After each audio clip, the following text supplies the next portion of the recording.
சென்னை கிழக்கு கடற்கரை சாலையில் பெண்கள் வந்த காரை சொகுசு காரில் வந்த இளைஞர்கள் துரத்திய சம்பவம் தொடர்பான வெளியான சிசிடிவி காட்சிகள் பரபரப்பு ஏற்படுத்தியது. தொடர்பாக எதிர்க்கட்சித் தலைவர் எடப்பாடி பழனிசாமியும் பல்வேறு கேள்விகள் எழுப்பி குற்றம் சாட்டியிருந்தார்.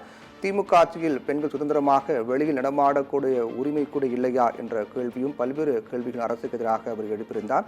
இந்த சம்பவம் தொடர்பாக போலீசார் வழக்கு பதிவு செய்திருக்கிறார்கள். இந்த சம்பவத்தில் ஈடுபட்டவர்கள் யார் என்பது குறித்து அடையாளம் காணப்பட்டு விசாரிக்கப்பட்டு வருகின்றது. இந்நிலையில் அவருடைய இளைஞர்கள் வந்த காரை பெண்கள் வந்த கார் உரசிவிட்டு நிற்காமல் சென்றதால் அவர்களை பின்தொடர்ந்ததாக கூறப்படக்கூடிய நிலையில் இந்த சம்பவத்தினுடைய சிசிடிவி காட்சிகளும் வெளியாக இருக்கின்றன. அது தொடர்பான சிசிடிவி காட்சியில் நாம் பார்த்து கொண்டிருக்கின்றோம்.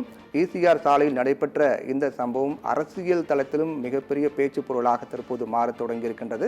சென்னை கிழக்கு கடற்கரை சாலையில் பெண்கள் வந்த காரை சொகுசு காரில் வந்த இளைஞர்கள் துரத்திய சம்பவம், அந்த சம்பவத்தின் போது பதிவான அந்த காட்சிகளும் வெளியாக இருக்கின்றன.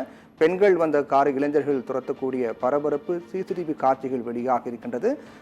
பெண்களை துரத்திய நபர்களை பிடிக்க 4 பிரிவின் கீழ் வழக்கு பதிவு செய்து 2 தனிப்படைகளும் அமைக்கப்பட்டிருப்பதாக தெரிவிக்கப்பட்டிருக்கிறது. பெண்களை துரத்திய நபர்களை பிடிப்பதற்காக போலீசார் தீவிர நடவடிக்கை மேற்கொண்டு வருவதாகவும் அதற்காக தனிப்படைகளும் அமைக்கப்பட்டிருப்பதாக தெரிவிக்கப்பட்டிருக்கிறது.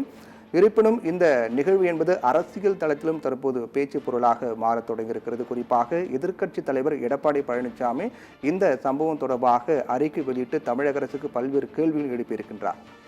இந்நிலையில் இந்த சம்பவம் தொடர்பாக போலீசார் வழக்கு பதிவு செய்திருக்கிறார்கள். மேலும் 4 தனிப்படைகளும் அமைக்கப்பட்டிருப்பதாகவும் கூறப்படுகிறது. முதற்கட்ட விசாரணையில் இளைஞர்கள் வந்த காரை உரசிபடி சென்ற பெண்கள் வந்த கார் நிற்காமல் சென்றதால் அதை துரத்தி பிடித்திருப்பதாக கூறப்படுகிறது.